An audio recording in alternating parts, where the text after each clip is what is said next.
Oh, hey, I didn't see you there. Well, since you're here, I thought I would make a silly intro.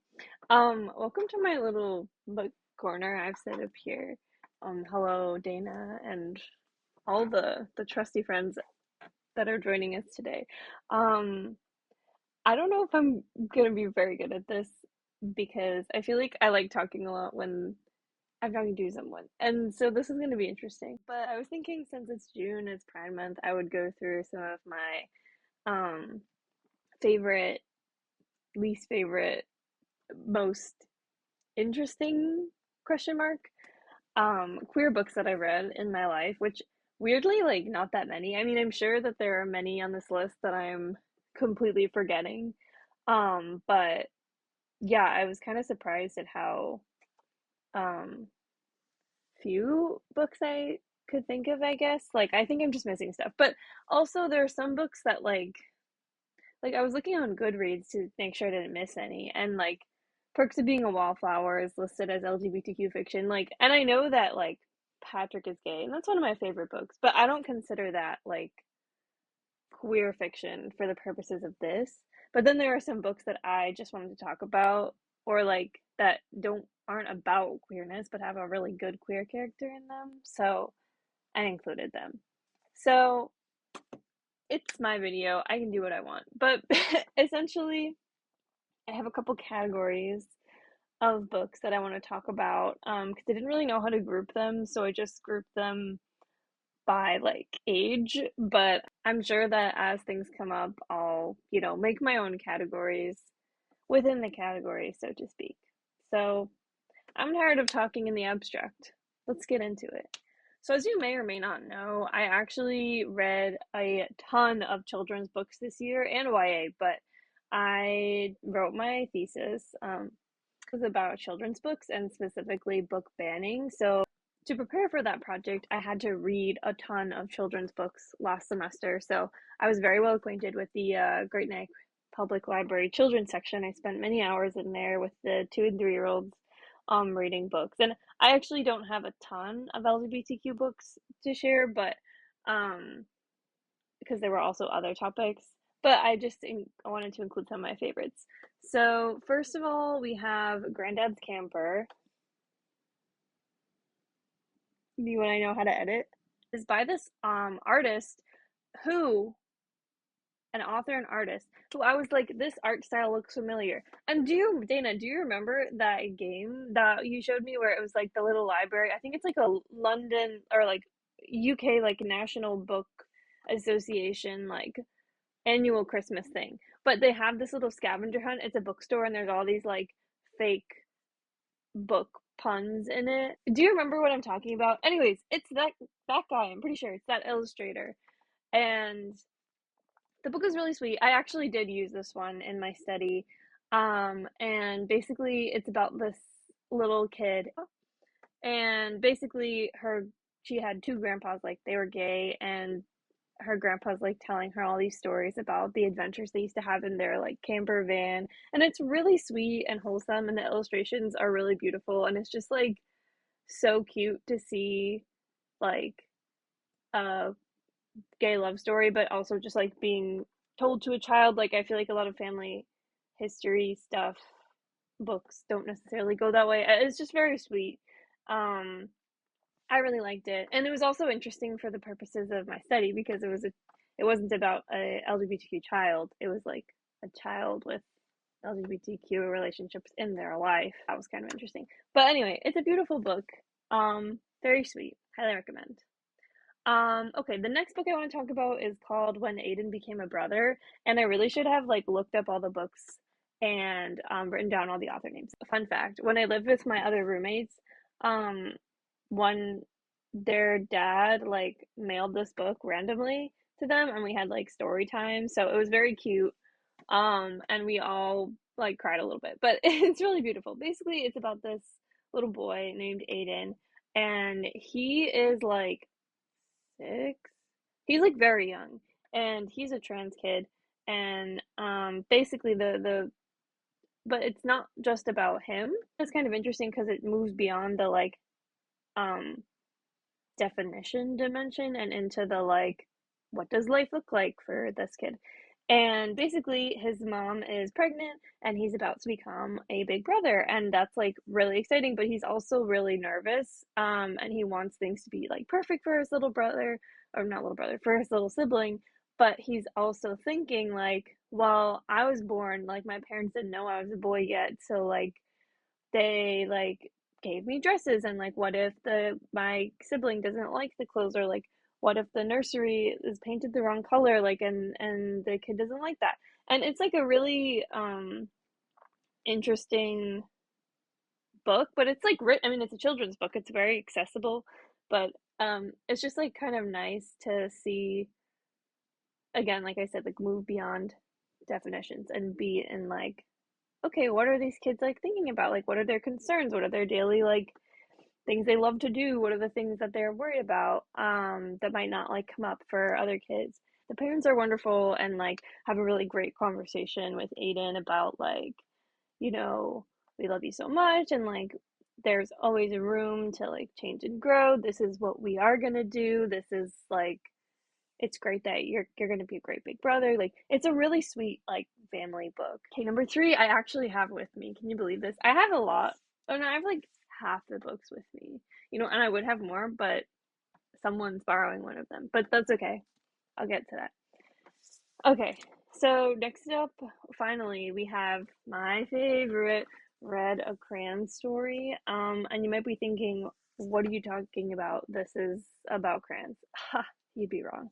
Actually, it is not explicitly a queer book. It doesn't have to be a queer book. Like, I'm putting it here because it resonated in that way for me. But I don't think this is a queer book. Like, it is, but let me explain. As you can probably infer, this is a book about a crayon, um, who is red, but the crayon is, as you can see, not able to draw red because he is not red. And I think this is such a cool way of exploring the difference between like identity, like internal identity, and like external labels. Like it is so straightforward to be like, well, you can see that crayons are red, but you know, you could be like, well, it's called red. Like everybody says that it is, so why not? And so that was just really cool to me. It was actually a gift from my advisor, for graduating, because I studied child development, and she gave all of us children's books, which is really sweet. And this one's really special to me. I first discovered it last year when I was browsing for books, but it didn't end up making the cut because it's like a little too metaphorical. It's a really sweet story. It's very special to me. I felt very like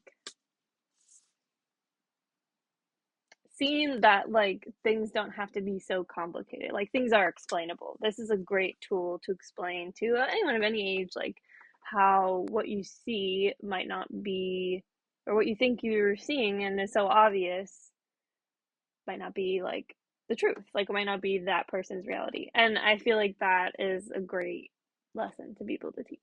It's just a great book too for like, you know, kids that are told like you have to be really good at sports, like your dad was an athlete, blah blah. Oh, oh my God, wait. Also, we have to talk about like the grandparents being like these really short gray crayons. Like it's so fucking cute. Anyways, that's the end of my children's section. Come back for um young adult. We're moving on up. Oh, it turned a different color. I have to talk about this book. This book is like, I feel like for a lot of people of my age and like similar interest in books, like this was like one of the first like queer representations that we read. I don't know. For me, it was maybe my first. I can't remember, but the main character is not queer.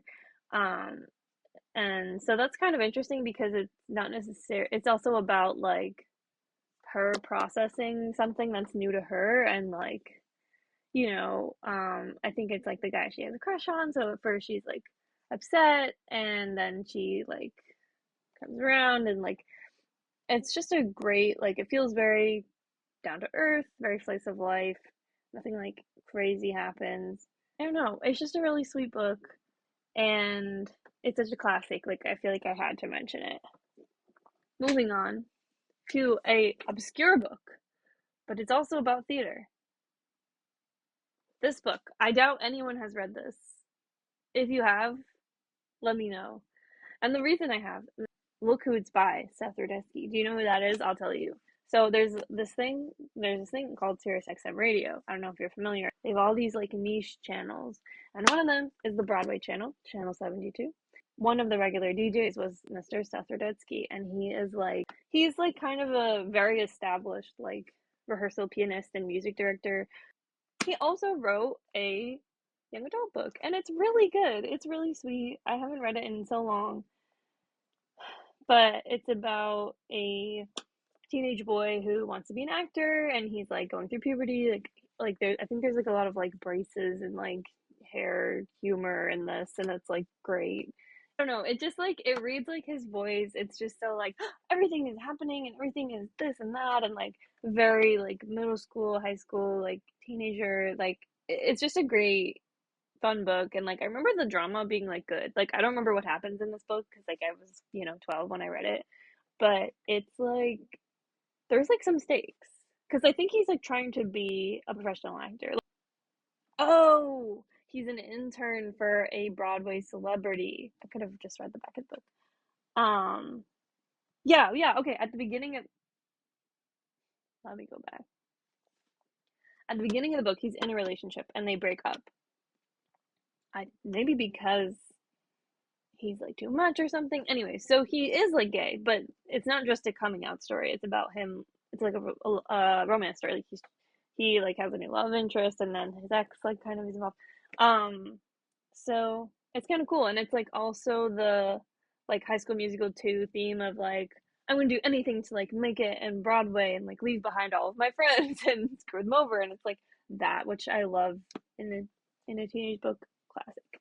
So yeah, I really like this book. I might reread it. It also just like a fun color. In the same vein of talking about drama, I feel like I have to like mention Simon versus the Homo sapiens agenda just because like it was like the book. And like also I like sorry, sorry, I didn't read any Rainbow Rowell. Sorry, I actually might be pronouncing that wrong. Could be roll. I don't know. I never read any of those books.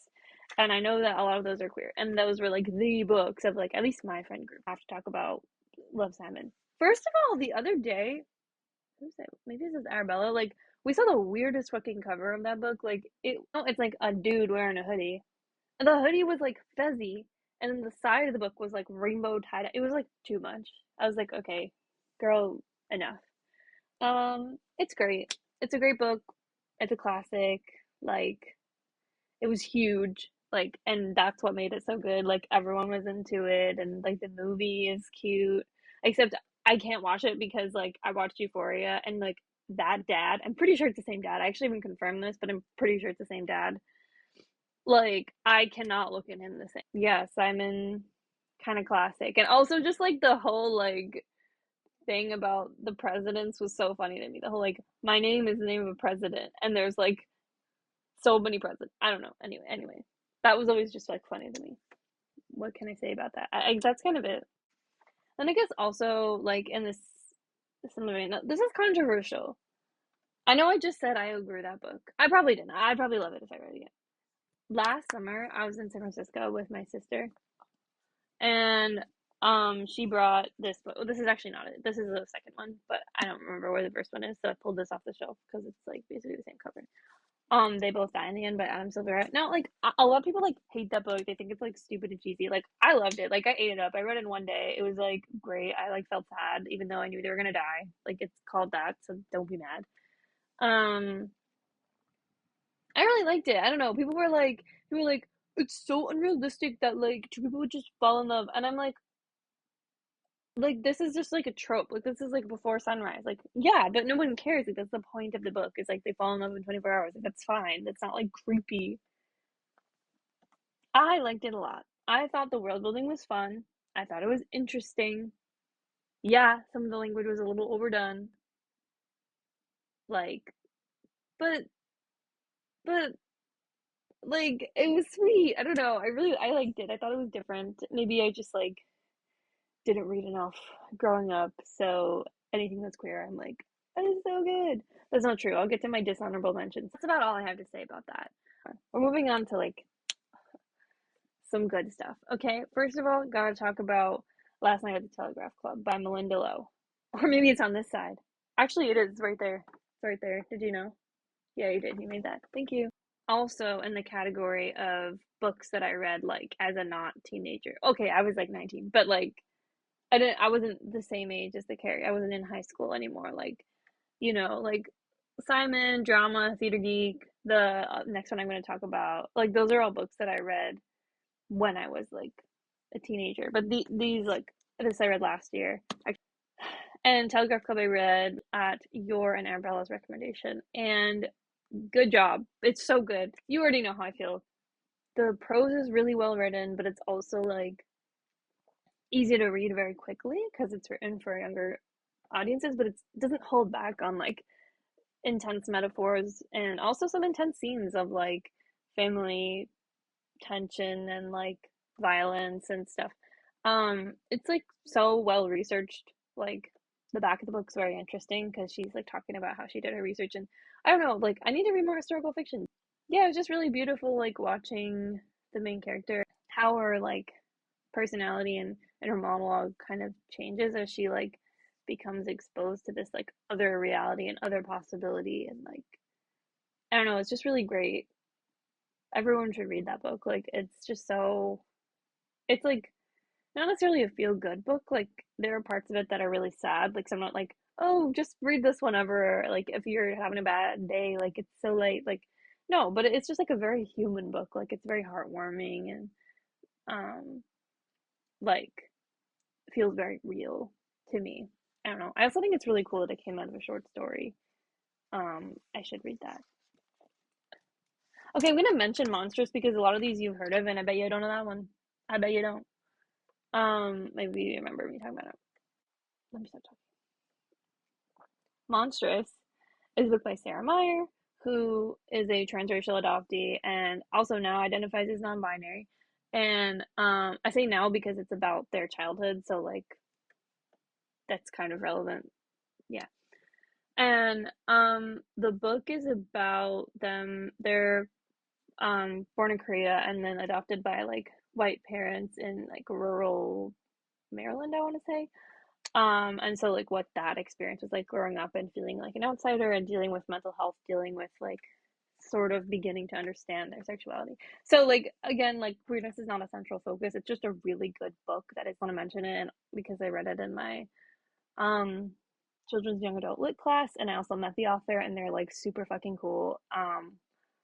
And that's their first like novel, I believe, because they're an illustrator and have worked on like Teenage Mutant Ninja Turtles and shit, which is like so cool. The visual storytelling is just like incredible because I mean it's called Monstrous because they feel like this they have this sort of darkness inside that's personified as like a monster in some really incredible scenes. And I wish I had it on me, but I took it out from the library.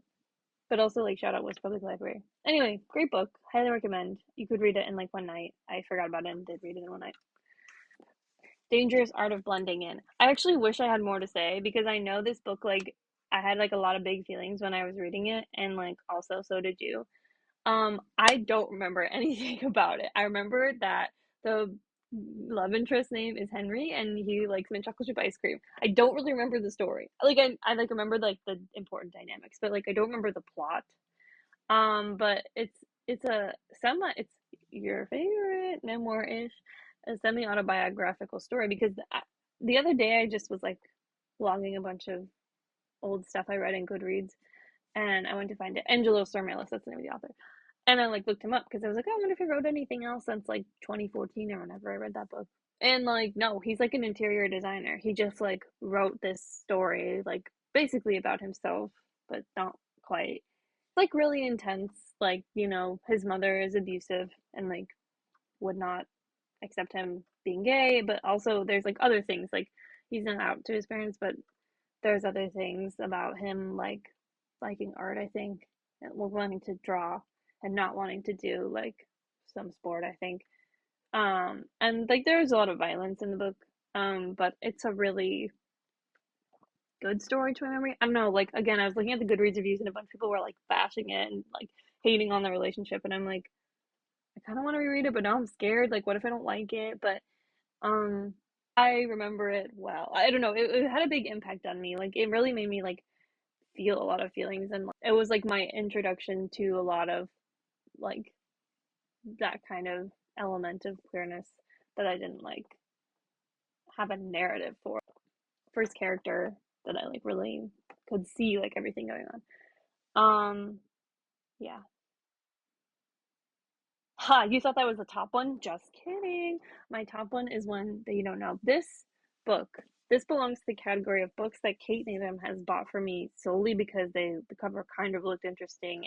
And like, I'm sorry, I'm not saying like she doesn't read. Like, I'm saying like she didn't know anything about this book. She saw on the table. She was like, "This is." She probably read the inside. She was like, this looks like the vibe. And then turned out to be like one of my favorite books ever. This book is so good. I've probably read it 12 times because I used to just like keep this and Sleepaway Girls by Jen Kalanita. I used to just like keep them on my nightstand and like read them like when I couldn't sleep or whatever. Um, I actually don't know who, maybe this is Lee. I've never like figured out who this is supposed to be because for a while I thought it was Grace, but I don't think it is. It's a multiple perspectives book, which like we'll get into that.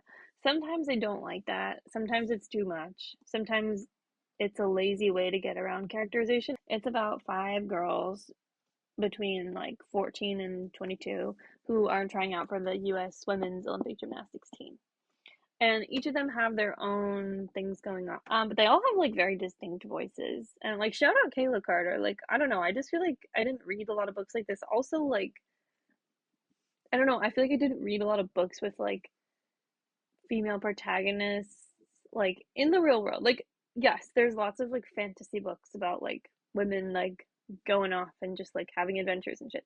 But I feel like once you get to like 15, 16, like a lot of the realistic fiction books with female protagonists are very romance centered. And like I loved, don't get me wrong, I actually have read everything that Meg Cabot has written. And you might be thinking, but what about that one? No, I'm pretty sure I've read it. But I totally remember I like loved like chick lit and like whatever the teenage version of that is called. But this was a really rare situation where like, yes, there is like boyfriends and don't worry, I'll get to the gay part and stuff, but like it's really about how they perceive their relationships with the other like competitors and like their friends and stuff and like all that they've sacrificed to do this. Like it's just like very great in that way too. Like I don't know, it was like really refreshing and like I'm happy I read a book like that when I was, you know what I mean. Anyways, one of the characters is Lee. She's secretly a lesbian and she has a crush on like someone there, and she's like kind of worried about how that might like impact her career, like her optics of like being a public facing, you know, if she's on the national team, like but also like how people might treat her and how things might change, because she's had some experiences with that. And like it's a really, I don't think I read many books with, I feel like most of the books and that I read when I was a teenager were like gay boys like realizing they're gay, which great, love them as you can see. But like this was one of the only lesbian books I read, question mark. Yeah, this might be the only one. Um but yeah, it gets into those like girl dynamics. I don't know. It's just so good. That's like my number one. Okay. Goodbye. How's that for a transition? We're in the adult category now. Now, this book may look familiar to you. This is a book I read for school, and I don't even know why it's on here. Like, I don't even like this book is just so crazy that like I can't like it because I don't understand it. Basically, it's about this woman. First of all, it was okay. It's cool because it's a queer book that was written in 1936, like explicitly. Like, it's like by this woman who, by the way, was like besties with T.S. Eliot. Like he wrote the foreword to this book. It's about this woman, Robin, but it's like not about her because she isn't like really in the story at all. It's kind of like around her, like you know, it's like a negative space book. Like everyone's just talking about her, and through that you find out more about her life. So she had this husband, Guido, but then there's also these two women that she has like love affairs with, and she like or they love her. Like, but there's this doctor, Matthew O'Connor, and he just like for pages he'll just ramble. Like, this is like one sentence. This is what I read to you. And like some of it's kind of profound. Anyway, also basically he's like a trans woman, but like that wasn't like, but also Dr. O'Connor is like insane. Anyway, it's just kind of an interesting book to be like for the people that are like, oh, there's like no queer fiction out there. It like started in like 2007. Like, no, this is here. So my first sub tier of this is like classics, or essentially books written before like 1990, 1980. Um, Jump cut because I have this book and didn't get it. Did you miss me? It's The Color Purple. Okay, I'm gonna be so real. Like, to me, this isn't queer. Like, it is. But I read this when I was in like seventh or eighth grade. I don't think I like fully understood the depths of this book, and so I do want to reread it. It's a really great book. It's like a classic. Um, Also, it smells so good. This is like my mom's copy from college, I think. So it's been around the block, and it's like yellow, but it smells very book. Um, but yeah, it's about this woman Celia, just like kind of her life story, and she's like writing to her sister, and then there's this woman Chuck Avery that comes in and is like fabulous, and they kind of she kind of explores her sexuality with Chuck Avery. Kind of an important mention. I just feel like I should mention because I have read it, and also like I should read this again. So yeah, that's about all I have to say about it. Just a quick touch, but it is important to mention for sure because I was saying like there's not a lot of like lesbian books I've read, so this is another one. Okay, so next up I have some graphic novels that I thought were interesting, and I know that graphic novel is a medium and not a genre, but I do also feel like in terms of reader experience and storytelling, it makes sense to group them together. Okay, so that's what I'm doing of for ease of organization. This another that became a musical. Crazy. I mean, I think you read this, but I could be wrong. It's Alison Bechdel's memoir. It's about her growing up. She will speak as herself, which like in the play, like there's three of her, right? And like the one that's writing it is like talking. Like that's how the book is actually written as well. Um, and it's about dysfunctional family dynamics and um kind of realizing she's a lesbian and then like also realizing that her father is gay.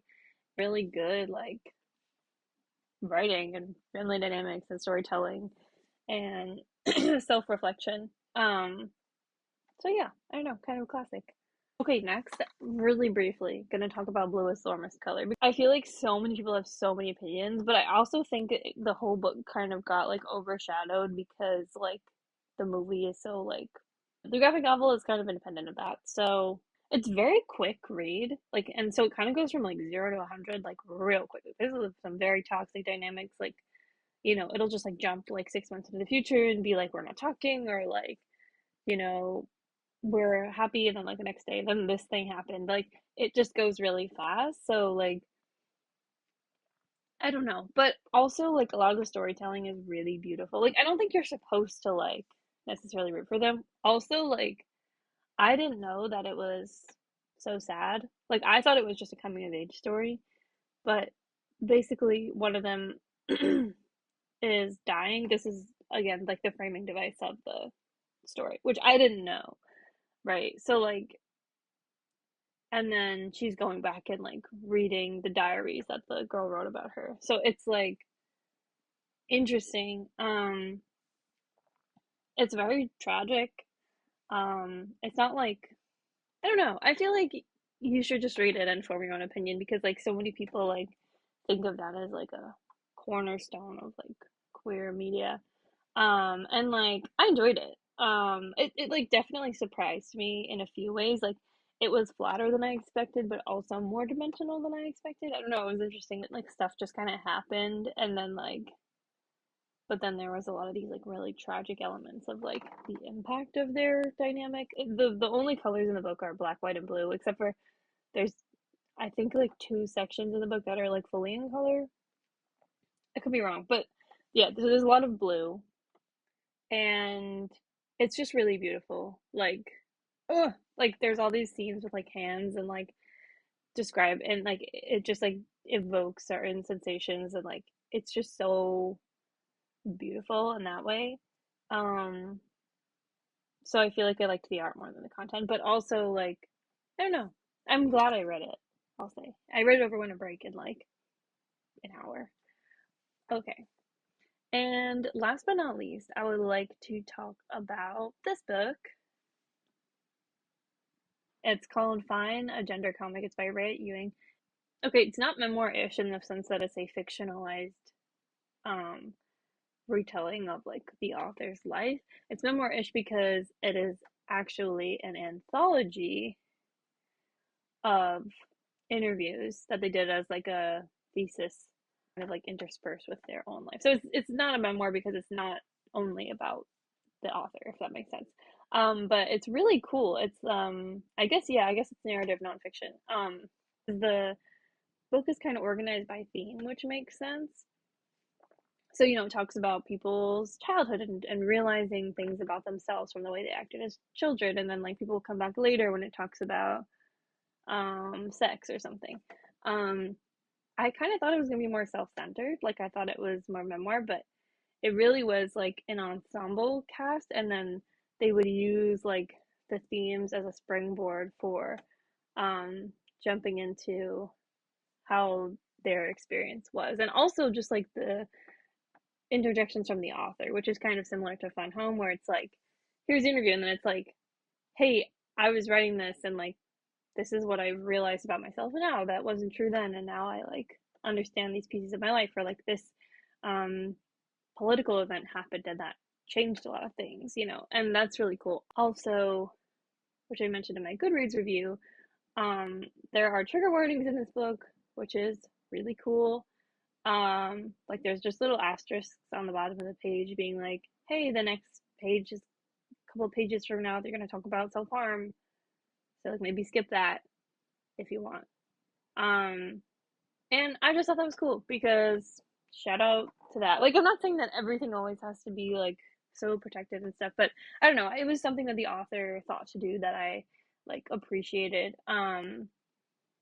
Given every my history and all of my creative writing classes have had some interesting opinions about content warnings.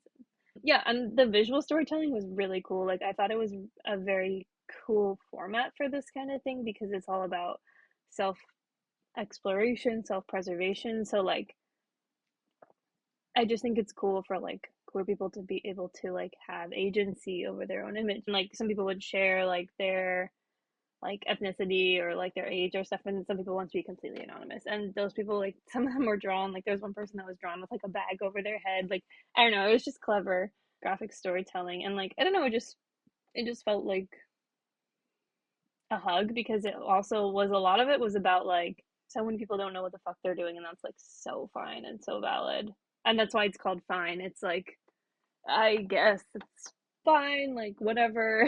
Just really nice to see all these people being like, yeah, like I don't fucking know. And they were like old. Or people just being like, yeah, this is really important to me to be this way, but it's not the reality for everyone. That was just like an important thread that I found. So, okay, interrupting this broadcast to bring you some dishonorable mentions before I get to my final three like adult fiction picks. I want to uplift the queer community. However, sometimes they're like it's okay. It's okay for me to not like queer characters or queer books. Okay? And that happens. And I feel like there's some that I'm just not remembering. So, starting off strong with a YA. Okay, listen. David Leviathan, I understand. You have been meaningful for this generation. I it was very on the everyday, another day series. I also don't know if they're called LGBTQ. I feel like those themes weren't really explored, but I get it. Like, it's like about a person that wakes up every day in a new body, and like, it's a romance. Like, it's strange. And on the same token, this year I read So disappointing. Like, you know, when there's a book and it has a great cover, great title, people love it, or something like that, and you're like, oh my God, I'm gonna save this book. There's this book called Paul Takes the Form of a Mortal Girl, and I saw it on all these like weird book lists, and it's about like a shapeshifter person. And I was like, kind of lit, kind of okay. Sorry, I don't speak like that. I was like, hmm, hmm, and like I saw it in this cool like queer bookstore I was in San Francisco, and like it was like a staff pick, and everyone was like, "This is such like a romp, a queer romp." It was like first of all, it was like erotica, and like that was not clear to me. Like it was set up as like a whimsical romance, like fun like adventures, and I'm like, this is porn. Like it is like the premise of the story is like this entity Paul can like shapeshift into any human body. So like change presentation, like all of that. And like do that to like fuck different people. And like that is the 70 pages I read, that was the story. And also it was like very visceral, and it like wasn't for me. Like the way the sex was described. And I just like I didn't want that. And like if people want that, that's fine. But also thing about it was like kind of uncomfortable to me as a queer person. Like so I don't want to say it's wrong that the author wrote this. I was surprised, like, because if I had found out that this, like, I guess I'm just like not at that point of like I don't know, like change body shape, grow penis, fuck people. Like, yeah, I thought it was a little off-putting that the premise just was never explained or like introduced. It was just like, and then I did this, and then I fucked that, and then I did this, and then I fucked that, and then I did this, and then I fucked that. It's a little shallow for me. Sorry. Sorry, I'm gonna say it. Anyway, I can think of like one person that would enjoy this book. Like, I think most people that would read this, it'd be too much. Like, it was too much for me. Like, it was like, I was 80 pages in, and I was like, this is just a lot of porn. Like zero substance in between. So I was like, okay. Okay, last of the dishonorable mentions. I was trying to finish this book so that I could make this video. This is the only book on here except for Paul that I have not finished. But I feel like I should talk about it because it's what I'm currently reading or trying to. It's called Patricia Wants to Cuddle. I know! I just took this out from the library and I took out like 6 books, and I was so excited about this one because it looks so funny. And like I just watched Unreal, which if you don't know is about like a reality TV show and like all the drama behind the scenes. And this is about a reality TV show, like Bachelor style. And I was like, oh my God, that's like gonna be so funny. It's like a dark, like it's a horror comedy, like they're on this like remote island and they're being chased by like some weird monster. Tell me why the monster showed up on page like 170. It's like also marketed as like a lesbian romance. It says it's a queer romp with a bombshell of an ending. Well, I guess Bigfoot lesbian rom-com mystery horror is my new favorite genre. If this book is so queer, why is the only sex scene in the first 100 pages between a man and a woman, a straight man and a straight woman? Hmm. The thing is, the plot sounds so fun. The writing, oh good. I'm so sorry. Like sometimes when writers are like change perspectives this frequently or formats, it means they don't know what to do.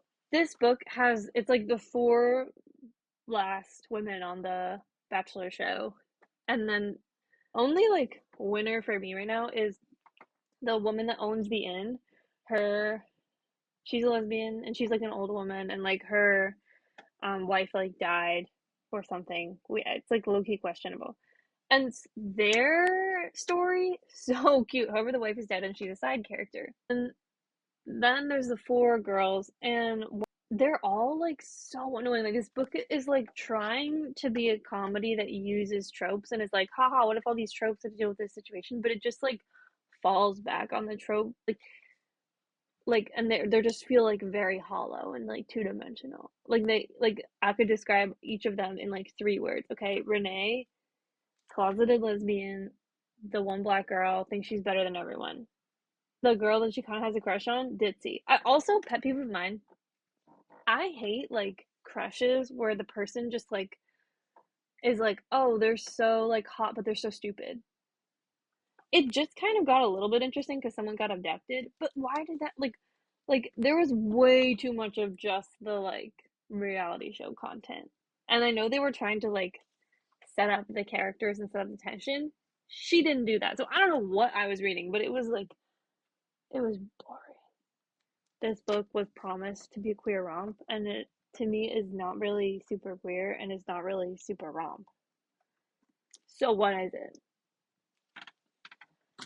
Anyway, now I'm like worked up, but it's okay because now we're gonna talk about my faves. Now we're in the top three. The first two are ones you know. They're up there. First up has got to be The Vanishing Half, which I would show you, but actually Dana has that. So here's a picture of Dana holding my copy of The Vanishing Half from her video because you saw it in there. Um, I just think it's one of my favorite books, so I kind of just want to talk about it. It's not like a queer book, but it has very good queer representation in it, in my opinion. Like when I say it's not a queer book, I mean queerness is not the central focus of the book, which like it shouldn't be. Like that's not the point. I read this book in like probably like two or three sittings. Like it was just like you just have to keep reading. And this is an example of a book that is told across multiple timelines and perspectives, so well executed, and such a great way of exploring the themes of the book. Because essentially, the book is about these twin sisters, and they are black and they're like very light skinned, and one of them marries a very dark skinned man, which is like it's controversial in like their town. Like, so she does that, and the other one like runs away and passes for white. There's so much like I love a story that like unravels, right? Like it'll start like with a small point about their everyday life, and then it's like there's actually this huge like underlying thing that just keeps like getting a little bit eaten away, and then it explodes, and it's like incredible. I guess I could talk more about the queer part because that's my main focus right now, but I will probably put this book in another video because it is so fucking good. One of the main characters, the daughter of Desiree, I think, she ends up dating a trans man. Like he's introduced through Jude's chapter. So like you don't really know much about him. He's just kind of there and then it's like their romance, blah blah blah. And then it's his chapter and they take one sentence to be like, but they've already okay, so they've already established him as a man, right? Like his name, etc. He, him, etc., etc. And then the chapter after that, it says like from Arizona to California, dead name walked like 200 miles, and in California he was his name. So I just really thought it was like a very dignified way of like introducing the transness of a character to introduce them in the present and then go back and be like, this is where he came from, but you know where he's going is more important, if that makes sense, right? So that you're not introduced to him as like another thing. I don't know. I thought that was really powerful, and it was just interesting to like see the dangers, but also the community of the '80s. There's also like a really great gay uncle kind of figure to Jude, who's like a drag queen, and he's like kind of awesome and around a lot, and it's also a really good like there's all these questions about who you are, who you become, how you like change yourself. And like Jude makes this comparison. She's like, I know that to see someone like split in half and like change themselves because I saw it with my mom and like I don't know, and like when she like lost her twin. It's such a well done book and like it treats subjects of like queerness and transness with like so much dignity and like value because it's not just like of like oh they like changed who they are and like he changed who he is like it's so much more complex than that but it's also not just like he's a trans guy like that's all that there is to him like he's a very complex character but it's like a really great way to understand like social political like vibes of the times that it's set in because it does go back and forth into a few different timelines but it's so like engrossing. I bet you already know what's coming. The one and only. Oh, she's been returned to me. This book was, I lent it to someone for like a year and they gave it back to me.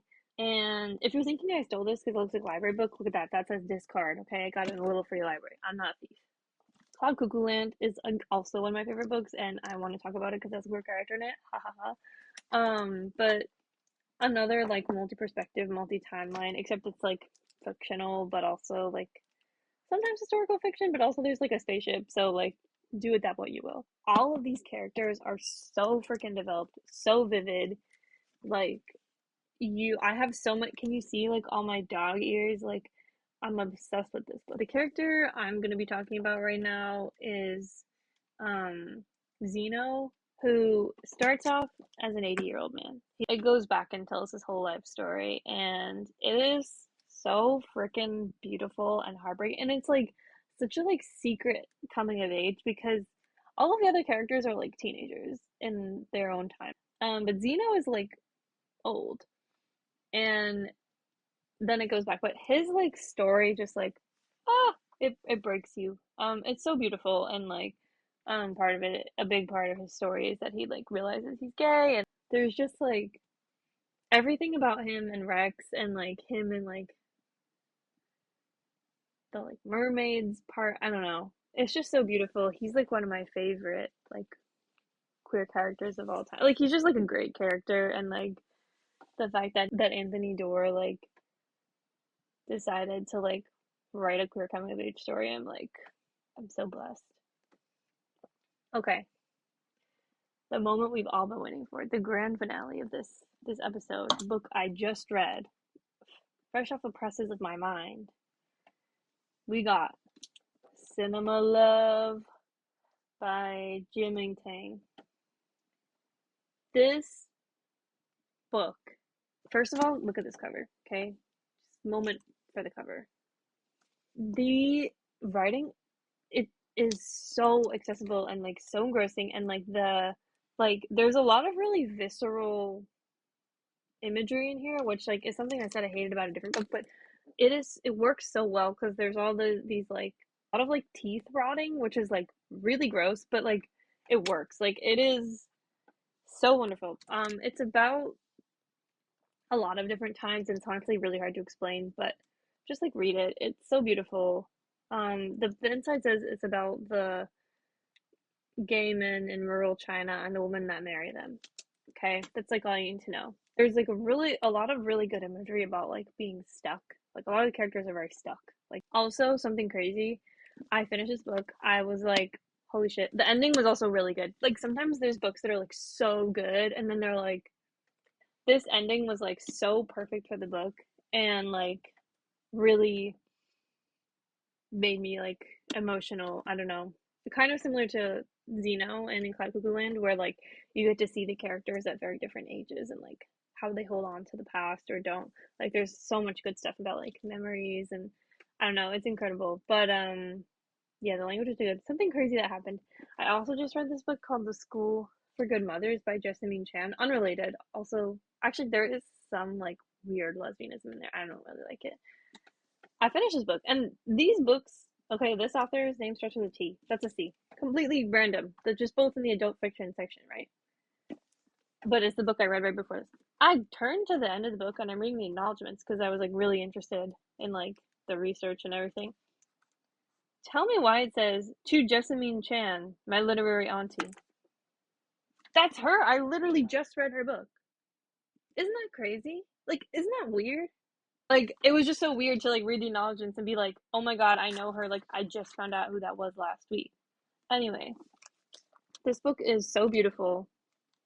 Very like I mean, I wouldn't say easy read like emotionally, but very readable. It's really cool how you think like you know who the main character is and then suddenly it's just completely someone else who like is tangentially related, but like you just don't hear about that person for like so that's the end of my reviews here. I did want to say shout out my TBR list because there's a lot missing here. Thank you for attending my lecture. I had a lot of fun remembering back on some of these books, especially this one. I just read it this weekend. It's so good. Um, yeah, I hope you enjoyed.